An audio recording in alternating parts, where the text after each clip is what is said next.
আসসালামু আলাইকুম। আজকে আমরা ডেল্টা পিএলসির ডিজিটাল প্রোগ্রাম নিয়ে আলোচনা করব যে ডিজিটাল প্রোগ্রামিংগুলো কিভাবে কাজ করা হয়। তো এজন্য আমার আজকের ভিডিওটা করা। তো ফার্স্টে আমরা চলে যাব ফাইলে, দেন নিউ প্রোগ্রাম নিব।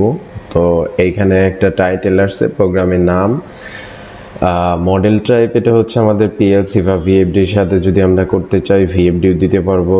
দেন এই ডেল্টা পিএলসির সাথে আপনি ভিএফডিরও প্রোগ্রাম করতে পারবেন, ডেল্টা ভিএফডি বা পিএলসিরও প্রোগ্রাম করতে পারবেন।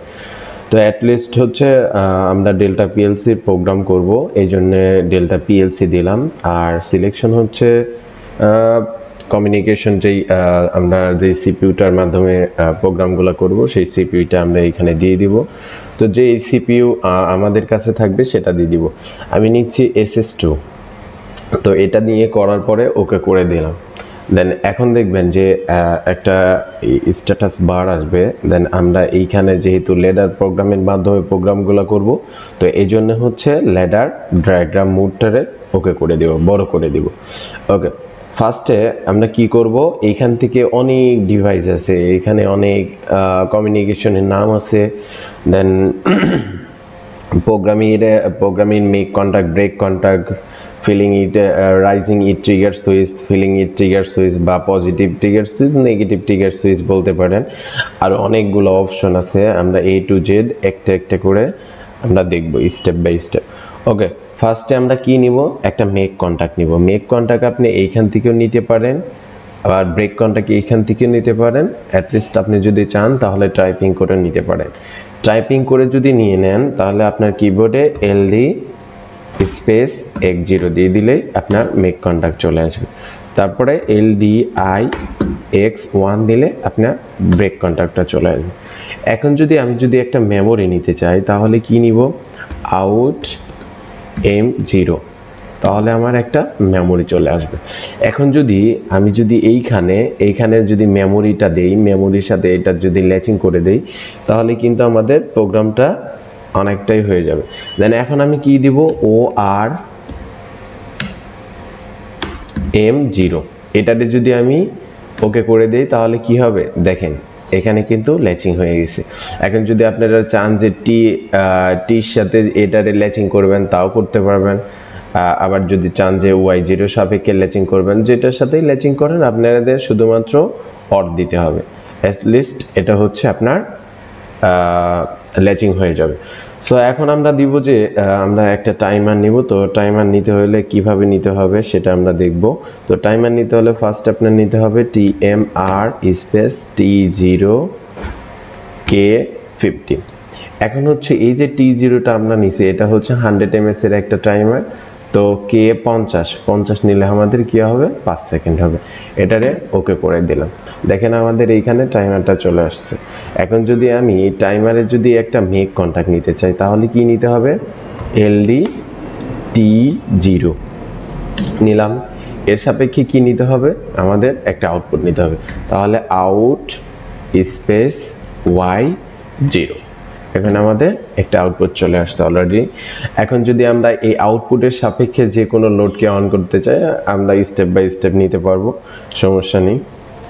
এখন যদি আমি আর একটা টাইমার নিতে চাই যে আমি LD এই আউটপুটের সাপেক্ষেও নিতে পারি, মেক কন্টাক্ট বা এই টাইমারের সাপেক্ষেও নিতে পারি। অ্যাটলিস্ট এটা হচ্ছে আমি টাইমারের সাপেক্ষে নিব বা আউটপুটের সাপেক্ষে আপনারা নিতে পারেন। LD T0 নিলাম। T0 নেওয়ার পরে আমি এখানে আউট দিয়ে আর একটা লোড নিয়ে নিলাম, দুইটা লোড, ঠিক আছে। ওকে, এখন আমি যদি চাই যে আমার একই সাথে Y0টাও অন হবে, Y1টাও অন হবে। এখন যদি আমি এখানে একটা সেন্সরের সাপেক্ষে যদি একটা কাউন্টার নিতে চাই তাহলে কিভাবে নিব, দেখেন LD X3 নিলাম, আর একটা কাউন্টার নিলাম, মানে একটা সেন্সর নিলাম। সেন্সরের সাপেক্ষে আমি যে কোনো একটা কাউন্টার নিতে পারি। দেন এখন কাউন্টার নিতে হলে CNT স্পেস C0K যদি আমি এখন যে কোনো একটা ভ্যালু দেই যে আমি 5 কাউন্টের পরে আমি একটা লোডকে অন করব বা অফ করব, সেক্ষেত্রে আমি এটা দিতে পারি। ওকে, এটারে আমি ওকে করে দিলাম। দেখেন আমাদের কাউন্টার কিন্তু চলে আসছে। দেন কাউন্টারের সাপেক্ষে এখন যদি আমি চাই এই লোডগুলোরে বন্ধ করতে পারি, আবার কিছু লোড আছে অনও করতে পারি। দেন এখন আমি কি করব, এই যে C0 দিলাম, C0 সাপেক্ষে আমি এই কাউন্টারকে কি করতে পারি, কাউন্টারের সাপেক্ষে লোডকে বন্ধ করে দিতে পারি। তাহলে LDIC0, তাহলে কি এখানে কিন্তু ব্রেক কন্টাক্ট হইলো। তাহলে যখন আমরা এইখানে 5টা কাউন্ট করব বা তার বেশি, এখানে যখন আমরা কাউন্টিং লিমিটটা দিয়ে দিব, তখন কি হবে, ওই কাউন্টিং এর পর এই লোডটারে বন্ধ করে দিবে। সো এখন যদি আমি চাই যে কাউন্টারের সাপেক্ষে আমি আরেকটা আউটপুট নিব, সেক্ষেত্রে আমি নিতে পারি LDC0 নিলাম। তাহলে আমাদের মেক কন্টাক্ট চলে আসছে। এখন আউট স্পেস Y2, দেখেন আমাদের কিন্তু এখানে আর একটা আউটপুট চলে আসছে। সো এখন আমাদের কিন্তু ডিজিটাল প্রোগ্রাম এতটুকুর মধ্যেই শেষ। আমরা চাইলে এর প্রোগ্রামটা আরও বাড়াইতে পারি। ফার্স্টে আপনার জানতে হবে যে টাইমার কিভাবে কাজ করে, আউটপুট কিভাবে কাজ করে, তারপরে কাউন্টার কিভাবে কাজ করে। অ্যাটলিস্ট এগুলো যদি আপনি মেজার করতে পারেন বা দেখতে পারেন, করতে পারেন, দেন আপনি ডিজিটাল প্রোগ্রামের মধ্যে কোনো সমস্যা হবে না আশা করি। ওকে, এখন আমরা এটাকে কি করব, আমরা এটারে সিমুলেশন করে দেখব যে আসলে এটা কাজ করে কিনা। ওকে, এটার জন্য আমাদের ফার্স্টে যেতে হবে কম্পাইলার। তো কম্পাইল করে দেব, ল্যাডার ইনস্ট্রাকশনটারে আমরা কম্পাইল করে দিলাম। সো কম্পাইল করার পরে আমরা কি করে দেব, এটারে সিমুলেশন করব। ওকে, এখন যাব আমরা এই সিমুলেটরে, সিমুলেশন করে দিলাম। দেন এটাকে এখন আমাদের কি করতে হবে, অনলাইন করতে হবে। অনলাইন করে দিলেই আমাদের প্রোগ্রামটা কাজ করা শুরু করবে। ওকে, আমরা ইয়েস করে দিলাম। দেখেন এখন আমাদের এইখানে কিন্তু এটা চালু হয়ে গেছে, কিন্তু এইখানে দেখেন স্টপ মোড চলে আসছে। সো এটারে কি করতে হবে, রান করতে হবে।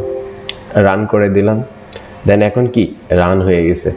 অ্যাটলিস্ট এটাকে এখন যদি আমরা অন করি, দেখেন সেট অন দেন অফ, দেখেন আমাদের কিন্তু মেমোরিটা অন হয়েছে, তার সাথে টাইমারটা অন হয়েছে। টাইমারের সাপেক্ষে দুইটা লোড আমাদের অন হয়েছে। তো এখন যদি আমি এই কাউন্টারে চেঞ্জ করি, দেখেন আমাদের কিন্তু এখানে কাউন্টিং করতেছে। তো এখন যদি আমি অন করি, অফ করি, আমরা জানি যে কাউন্টারকে অন করতে হয়, সেন্স পাইলে এটা অন হয়, সেন্স না পাইলে এটা অফ হয়ে যায়। সো এটারে আমি দেখেন এখানে কিন্তু আমার 5টা কাউন্টিং শেষ। দেন এই যে Y0টা অফ, Y2টা অন। সো এভাবেই ডিজিটাল প্রোগ্রাম করে। তো ফার্স্ট থেকে লাস্ট পর্যন্ত আমি আপনাদের দেখাইলাম যে কিভাবে একটা ডিজিটাল প্রোগ্রাম করে। তো আমরা আস্তে আস্তে স্টেপ বাই স্টেপ আরও আলোচনা করব। দেন আজকের মতো এতটুকুই শেষ, নেক্সট ক্লাসে আবার দেখা হবে। ওকে, খোদা হাফেজ।